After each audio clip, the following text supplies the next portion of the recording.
Cela fait une année que les combattants de l'AFC M23 ont pris le contrôle de la ville de Goma.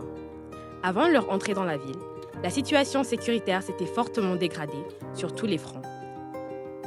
Chaque jour, des récits tragiques faisaient état des civils abattus, des soldats des FARDC et des groupes armés des Wazalendo. Aujourd'hui, Goma connaît un climat d'accalmie. La sécurité est globalement assurée, les activités commerciales se déroulent normalement et les commerçants exercent leur métier sans la crainte d'être inquiétés par des actes d'insécurité. Dans ce contexte, Iguié s'est entretenu avec le coordonnateur de l'AFC M23, Corneille Nangaa.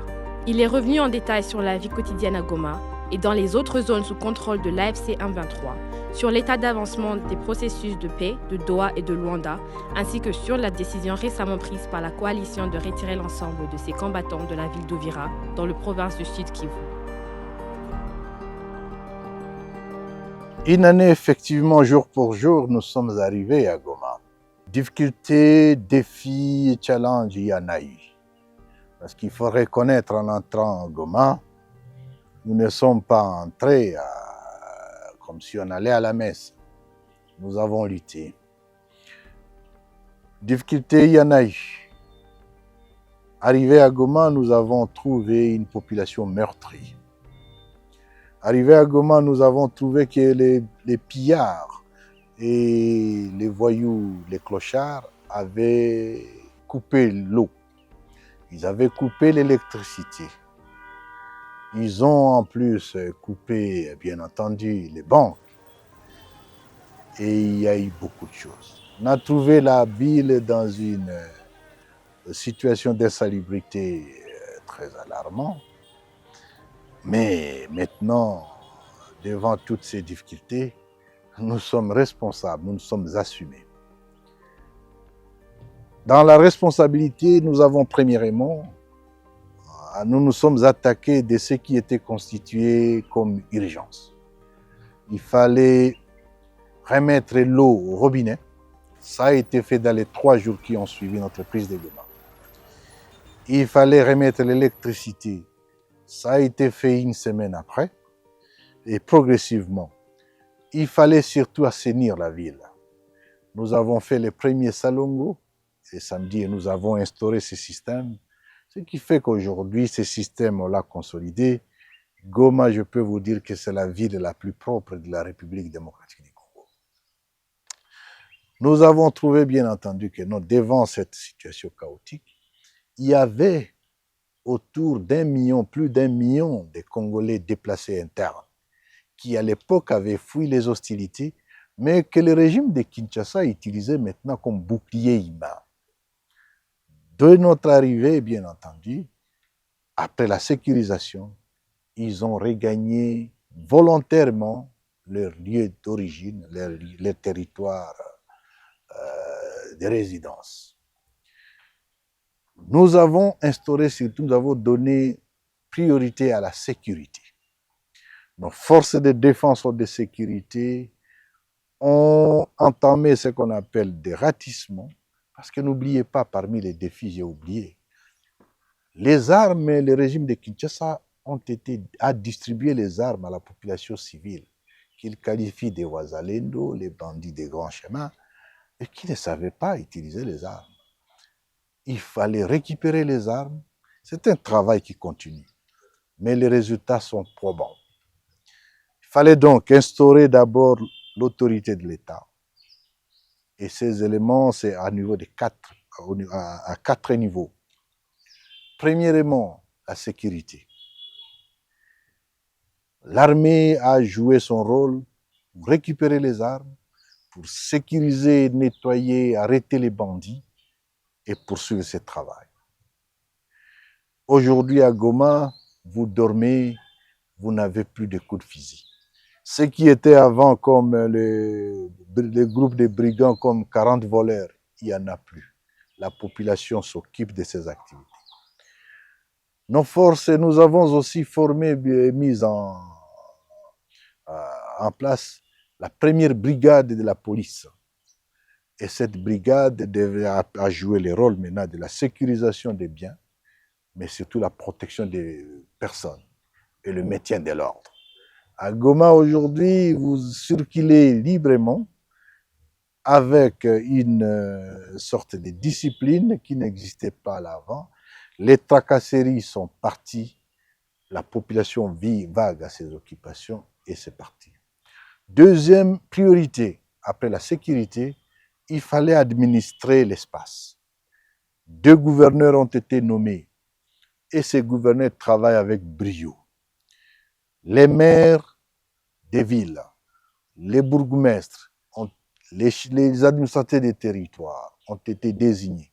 Les chefs de quartier et la cartographie, bien entendu, est allée jusqu'à voir les premiers éléments de la base que nous appelons en Swahili Nyumbakumi ou 10 maisons. Cette organisation administrative fonctionne très bien et nous avons des résultats. Troisième pilier, il fallait activer la justice. Ça, c'est un processus en cours qui se poursuit aussi. Parce que c'est de la justice qu'il s'agit. Même la parole de Dieu dit, la justice élève une nation. Comme nous avons l'ambition d'élever la nation, c'est un domaine qui nous tient à cœur et pour lequel nous sommes en train de travailler minutieusement. Une commission ad hoc a été mise en place pour la relance de la justice. Cette commission travaille à pied d'œuvre. Elle finira sa mission avec l'installation effective des juridictions et des animateurs de ces juridictions. C'est notamment les 2 cours d'appel au niveau de Goma et de Bukavu, les différents tribunaux de grande instance. Et bien entendu, chaque instance devra être associée avec le parquet.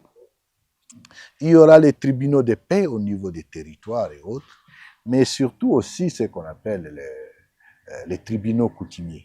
Mais toute cette architecture est organisée.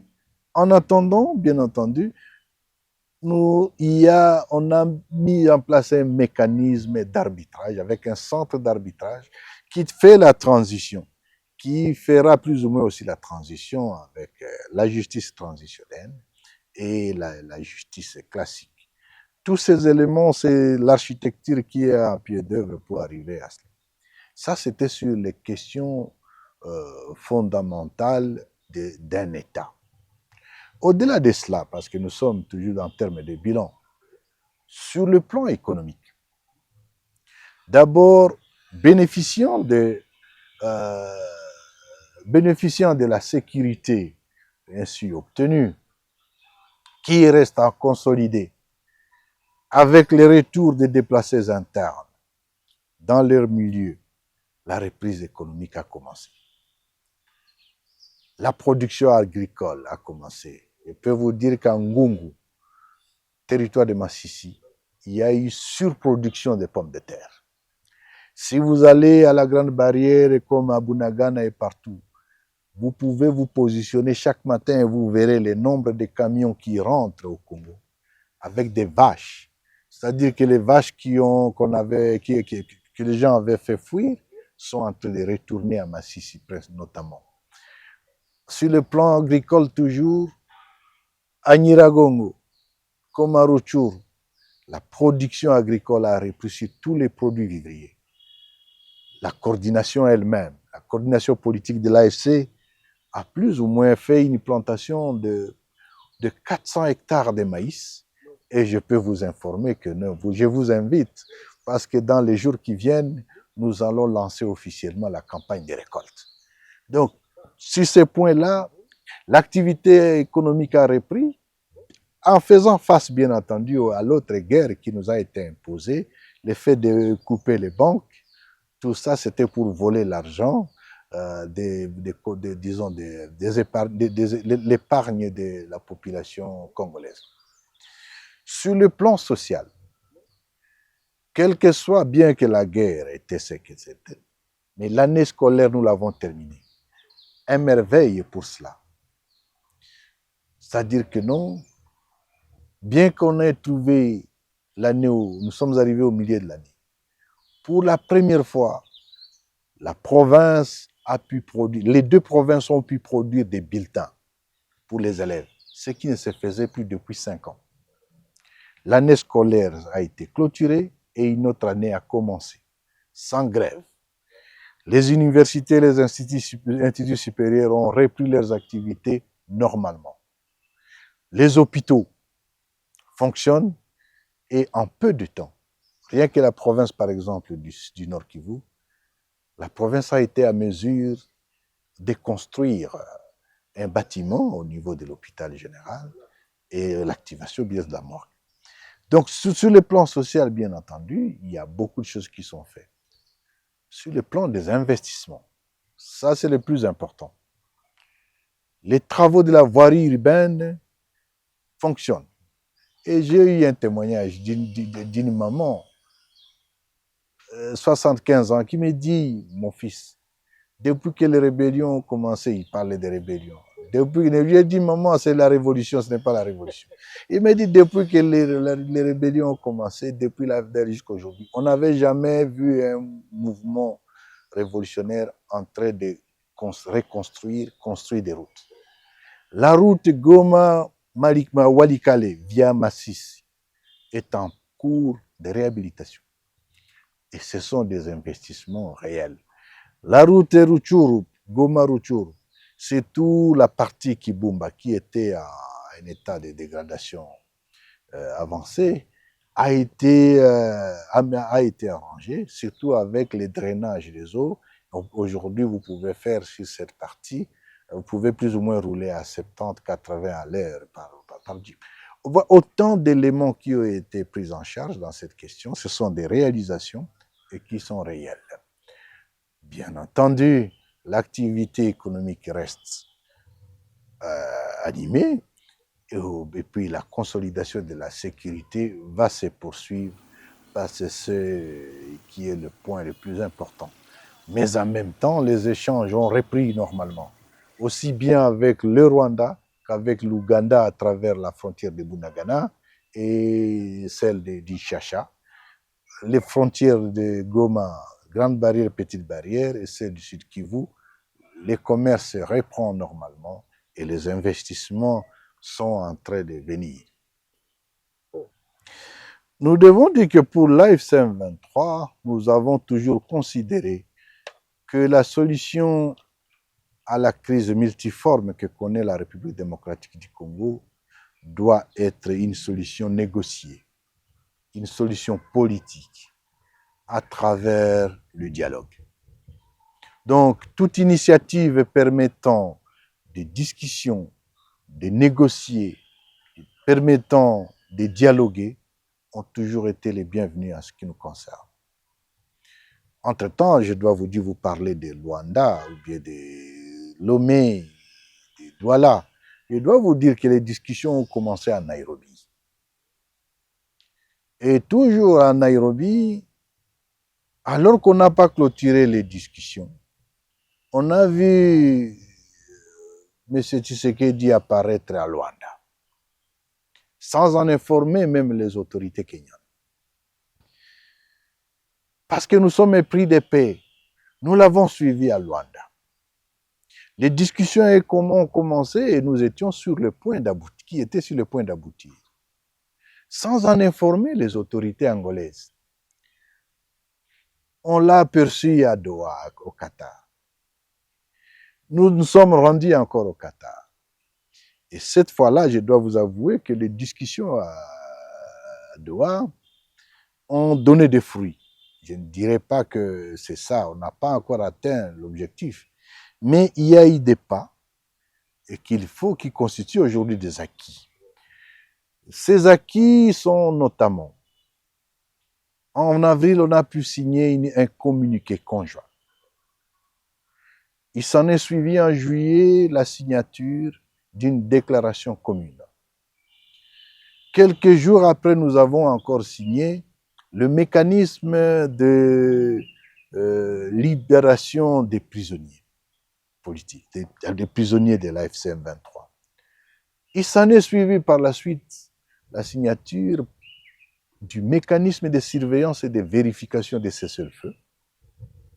Et enfin, on a signé en novembre l'accord cadre. 5 documents qui sont les instruments ou préalables, disons, aux discussions. De cet accord cadre, ça devait aboutir à 8 protocoles différents. Donc, différents chapitres touchant les questions de négociation et qui devraient faire partie intégrante de l'accord cadre. De ces 8 protocoles, 2 ont été en fait déjà signés, c'est ce dont j'ai parlé, c'est-à-dire le mécanisme de libération des prisonniers, mais aussi le mécanisme de surveillance et de vérification de cessez-le-feu. M. Tshisekedi n'a respecté aucun de ces protocoles, parce que jusqu'à aujourd'hui, aucun prisonnier n'a jamais été libéré. Nous avons donné une liste des milliers de nos prisonniers, de ceux qui sont arrêtés à cause du fait qu'ils sont supposés, soupçonnés d'être AFC ou comment. Aucun prisonnier n'a jamais été libéré. Et quant au cessez-le-feu, le cessez-le-feu n'a jamais été mis en œuvre. Toujours par la volonté de Tshisekedi, qui pour lui, la guerre est un business. La guerre, pour lui, c'est un moyen de détournement des fonds. Ces détournements passent notamment par des achats des équipements, la surfacturation dans les procurements, les détournements de ce qui peut être solde des militaires, dans la logistique militaire et tout ça. Pour lui, c'est un moyen de justifier les détournements. Donc, le cessez-le-feu n'a jamais été d'application. Mais aussi, pourquoi le cessez-le-feu n'a jamais été aussi d'application? Parce qu'en réalité, nous avons toujours demandé à Doha que pour qu'on ait les mécanismes de surveillance qui seraient certifiés par l'installation d'une zone tampon, ce que le régime de Kinshasa a toujours rejeté, malheureusement. Ceci dit, nous avons toujours considéré que le retour de la paix sera effectif après une solution négociée. Est-ce que nous sommes aujourd'hui, on l'aperçoit encore à Luanda, on l'aperçoit encore à Lomé, on l'aperçoit dans tous les aéroports du monde et on ne sait pas qu'est-ce qu'ils cherchent. Ce qui nous a été fait, c'est que nous avons eu l'invitation de Luanda pour que nous ayons participé à cette nouvelle initiative. Mais nous avons attiré l'attention du président Lorenzo sur le fait qu'il ne devrait pas oublier qu'une année avant, il a été floué par le même Tshisekedi en l'abandonnant pour se retrouver à Doha. Et que nous voudrions savoir, sans rejeter son invitation, nous sommes preneurs de toute initiative de ce genre, mais nous voudrions quand même savoir les sorts qui étaient réservés cette fois-ci à Doha, dès lors que nous sommes sur la table de négociation. Telle est la question. Donc, allons-nous aller à Luanda ou pas? Nous irons, pour autant qu'on nous donne des éclaircissements, qu'on ait la visibilité, ou qu'on évalue ce qui a été fait à Doha, ou bien qu'on nous déclare que non, on a signé le certificat de décès de Doha, et alors nous allons nous engager sur un nouveau schéma, en donnant bien entendu ce qui pourrait être le préalable. Il faut encore le dire, j'en profite, que lorsqu'on parle de dialogue, la cohérence exigerait qu'il y ait 3 étapes. Et le dialogue devait être ce qu'on appelle l'étape finale pour permettre la réconciliation. C'est-à-dire qu'au dialogue, nous serons là avec tous les Congolais, avec la société civile, avec tout le monde, toutes les forces vives, pour nous réconcilier. Mais avant cette réconciliation, avant cette messe, il faut dire que pour cette 3e étape, nous saluons l'action menée par nos pères spirituels, les évêques de la Senko, l'Église catholique et les évêques de l'Église protestante. Nous saluons cette initiative et nous disons néanmoins que non, avant d'en arriver à cette 3e étape, il y a une 2e étape. Pour l'AFCM 23, cette deuxième étape devait consister à la négociation. Et cette négociation concerne ceux qui ont pris les armes et ceux contre qui ils ont pris les armes, c'est-à-dire l'AFC et contre les régimes de Kinshasa. C'est ce que nous faisons à Doha. Et c'est la raison pour laquelle nous insistons qu'on revienne à la table des négociations, qu'on discute sur les désengagements, sur les causes profondes de la crise, sur la question de l'armée, parce que l'ARC doit devenir la prochaine armée de la République démocratique du Congo. Les FARDC, on les appelle des clochards, ce n'est pas une armée. Il y a des questions fondamentales, la question des discriminations, la question de la faillite de l'État, la question de l'illégitimité de M. Tshisekedi, la question de la corruption, les détournements, ce sont des questions que nous devons d'abord examiner et savoir qu'est-ce qu'on a fait. Et après cela, on irait au dialogue. Mais pour ces négociations, il y a encore des éléments qu'il faille soulever. C'est les uns appellent préalable, d'autres parlent de mesures de décrispation politique. Mais nous parlons des mesures de rétablissement de confiance. Pourquoi? Comment allons-nous nous retrouver au dialogue national? Que ce soit à Luanda, Kinshasa ou je ne sais pas où, au moment où il y a des gens qui sont des condamnés à mort. C'est impossible. Comment allons-nous nous retrouver là-bas alors qu'il y a des compatriotes qui sont arrêtés? Comment allons-nous nous retrouver pour nous réconcilier alors qu'il y a des milliers de personnalités qui sont envoyées en exil forcé, qui sont enlevées, kidnappées? Vous suivez les cas aujourd'hui des personnalités comme l'ancien président de l'Assemblée nationale, M. Minakou Aubin, M. Chadari, qui était l'un des candidats à l'élection présidentielle en 2018. Ils sont arrêtés comme des nigauds, comme des lapins, et on les traîne, je ne sais pas, mais sans suivre une quelconque. Ce sont là les préalables. On parle d'une quarantaine de généraux. On parle d'une centaine d'officiers supérieurs de l'armée. Arrêtés chaque jour, et ça m'étonne quand même. Est-ce qu'il y a une armée là-bas? On vient vous ramasser chaque jour, et ces généraux, il y en a qui attendent qu'on viendra m'arrêter demain, il est là, il attend. Et personne ne bronche, personne ne bouge. Et ils sont là. Non, ce n'est pas une armée. Je pense que c'est plus que des civils. Alors, tout ça, ce sont des préalables à la négociation sincère. Mais nous savons une chose. M. Tshisekedi veut gagner du temps. Il tient à faire la guerre sans en avoir la force. Alors, à chaque fois qu'il s'allie à une initiative quelconque, c'est plutôt pour essayer de manipuler tous les acteurs, faire semblant de bonne foi, mais pour gagner du temps, s'armer, se réorganiser et commencer les attaques qu'il ne réussit jamais, évidemment. Parce que c'est une évidence. L'ARC, l'armée révolutionnaire congolaise, les forces de l'AFCM 23, c'est une armée imbattable. Et n'eût été la volonté permanente de ne pas être belliqueux, vous attendriez parler de nous aujourd'hui, non pas au Vira, non pas où, mais on serait quelque part. C'est ce que je vous ai dit, ne mettons pas la charrue devant le bœuf. C'est dire que non, dès lors que les conditions seront réunies pour faire le dialogue, nous les ferons partout où il sera, où que ça soit. Si c'est à Kinshasa, c'est entre autres ce que vous dites.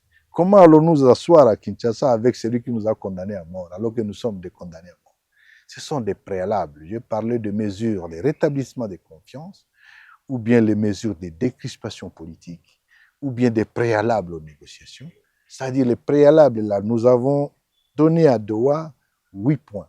Nous pourrons partager avec vous les points qui constituent ces mesures.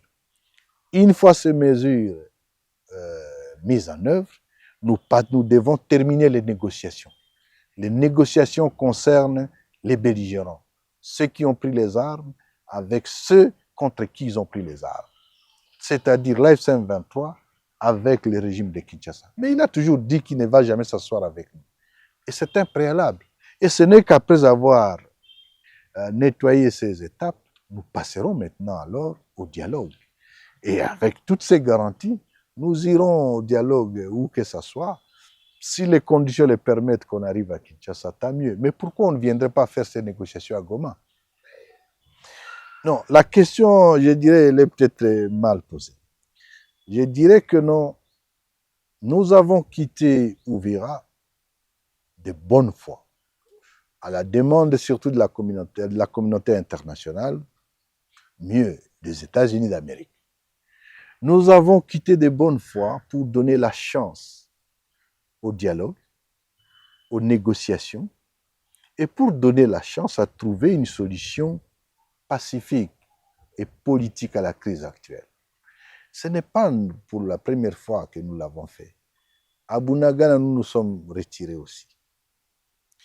À Massissi, à l'arrivée des forces de l'EAC, on s'est retiré de plus de 100 km. À Walikale, pour donner toujours la chance à Doha, nous nous sommes retirés de Walikale Centre. Et aujourd'hui, on nous a demandé encore une fois, à Uvira, que non, qu'on se retire. Premier élément ou première leçon à tirer. Nous avons des capacités militaires qui peuvent nous permettre d'aller jusque là où vous ne pouvez pas vous imaginer. Deuxième leçon, nous disons que notre bonne foi ne doit pas être, on ne doit pas en abuser. Pourquoi? Parce que dès le retrait de Uvira, alors que nous avons averti ceux qui nous demandaient de nous retirer, qu'il y a des risques humanitaires énormes, il y a des risques de tueries, il y a des risques d'attaques ciblées, surtout pour la communauté Tutsi du Sud Kivu, c'est-à-dire les Banyamulenge. Nous avons averti et averti. Nous avons même donné une proposition de mesures d'accompagnement en disant que nous souhaiterions que si nous nous retirons, qu'une force neutre vienne pour garantir tout le monde. On ne nous a pas entendus. On s'est retiré, vous connaissez la suite. Résultat de notre retrait, pillage, tuerie, massacre, le blocus a repris sur le Banyamulenge. Les attaques ciblées, nous avons recensé autour de 900 ménages des familles Banyamulenge qui ont dû quitter Uvira et ils sont aujourd'hui à Luvungi, Sangé et surtout à Kamanyola. Tout ça est arrivé et entre-temps, ils ont continué avec les exactions, les tueries. La question maintenant est de, allons-nous rester comme ça, bras croisés, si cela continuait? Nous dirons que non, l'inaction dans ce genre de choses va être condamnable et tout simplement inacceptable. Nous mettons donc à garde les clochards, les voyous qui sont en train de faire. Et que s'ils continuent, malheureusement, nous prendrons nos responsabilités. Bon, d'abord, je voudrais qu'on évite l'amalgame. Nous avons suivi, évidemment, que l'ambassadrice rwandaise à Washington a fait à travers un courrier une déclaration affirmant la collaboration des AFC-M23 avec le Rwanda. Et il a plutôt dit collaboration ou coordination sur les aspects sécuritaires. Il s'en est suivi des interprétations, la manipulation et autres. Pour d'autres, ils ont carrément dit que non, ils ont avoué que c'est eux qui soutiennent l'AFC-M23. C'est le Rwanda qui soutient l'AFC-M23 et que c'était un aveu. Nous voudrons dire que non, qu'on nous dise en français, est-ce que collaborer voudrait-il dire soutenir? Non. Est-ce que nous collaborons avec le Rwanda? Je confirme ici que nous collaborons. Et que nous ne collaborons pas seulement avec le Rwanda. Nous collaborons aussi avec l'Ouganda. Tenez, je te donne quelques faits. Nous avons effectivement un intérêt commun avec le Rwanda sur la question sécuritaire touchant la présence des FDLR. Les FDLR, c'est une force dont la mission est d'aller déstabiliser le pouvoir à Kigali. Et ils sont au Congo. Et en étant au Congo, ils tuent nos populations. Ils créent de l'insécurité au Congo. C'est un intérêt commun. La neutralisation de cette force, de cette force négative, concerne aussi bien le Rwanda que nous. Savez-vous, depuis notre entrée à Goma, combien de FDLR on a déjà arrêtés et qu'on a dû les transférer? C'est une collaboration. Autre point, nous partageons avec les Rwandais quelques points frontaliers. Petite barrière, grande barrière à Goma. À Bukavu, la frontière qui mène à Tchangungu. À Bugarama, et de l'autre côté, nous avons des frontières. Savez-vous combien de personnes, Congolais et Rwandais, et même les étrangers, traversent ou font des mouvements aller-retour sur ces frontières? C'est plus de 40 000 personnes le jour. Toutes ces frontières. C'est plus de 40 000 le jour. Ça veut dire quoi? Dans chaque point frontalier, vous avez les agents d'immigration au Rwanda et les nôtres. Nous collaborons. Ce n'est pas qu'avec les Rwandais. Nous montons un peu plus au nord, à Bunagana, à Ishasha. Ce sont des points frontaliers cette fois-là avec l'Ouganda. C'est la même chose.